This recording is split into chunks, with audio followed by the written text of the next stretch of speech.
রানী মুখার্জির ঝুলিতে আছে গুলাম, কুছ কুছ হোতা হে, হেরাম, সাথিয়া, যুবা, পেহলি, ব্লাক, হামতুম, বীরজারা, হিচকি, তালাশ, মারদানির মতো আলোচিত ছবি।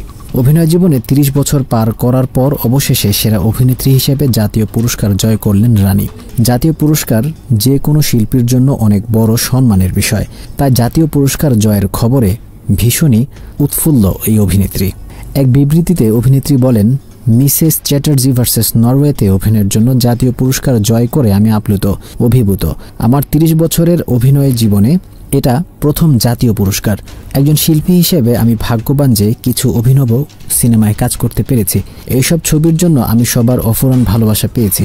এই ছবিতে আমার অভিনয়কে সম্মানিত করার জন্য জাতীয় পুরস্কারের জুরিদের ধন্যবাদ জানাতে চাই।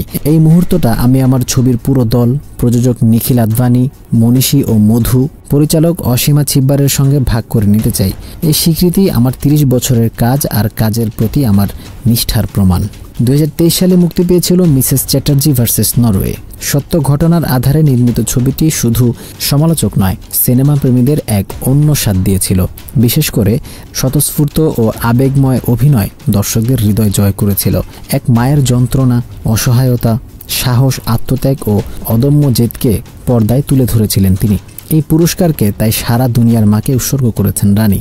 বলিউডের এই অভিনেত্রী বিবৃতিতে আরও বলেছেন, আমাদের ছবিতে এক মায়ের কাহিনী বলা হয়েছে, যিনি তার সন্তানদের ফিরে পাওয়ার জন্য সবকিছু ত্যাগ করেছিলেন। ছবির কাহিনী আমার হৃদয়কে চূর্ণ বিচূর্ণ করেছিল। সত্যি সন্তানের প্রতি একজন মায়ের ভালোবাসা হয় স্বার্থহীন। মা হওয়ার পর তা আমি অনুভব করেছি। তাই এই জয়, এই ছবি আমার জন্য অন্তত আবেগের এবং ব্যক্তিগত। আমার ছবির মাধ্যমে এটাই তুলে ধরার চেষ্টা করেছিলাম যে একজন মা তার সন্তানের জন্য পাহাড়কেও নড়িয়ে দিতে পারে।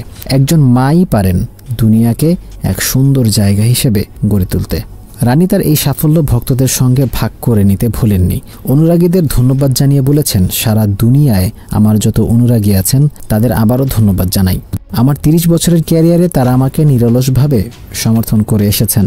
আপনাদের শর্তহীন ভালোবাসা আর সমর্থন আমার কাছে সব ভালো কাজ করতে অনুপ্রেরণা যোগায়।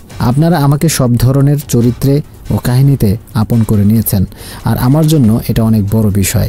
আপনাদের ব্যতীত আজ আমি কিছুই হতে পারতাম না।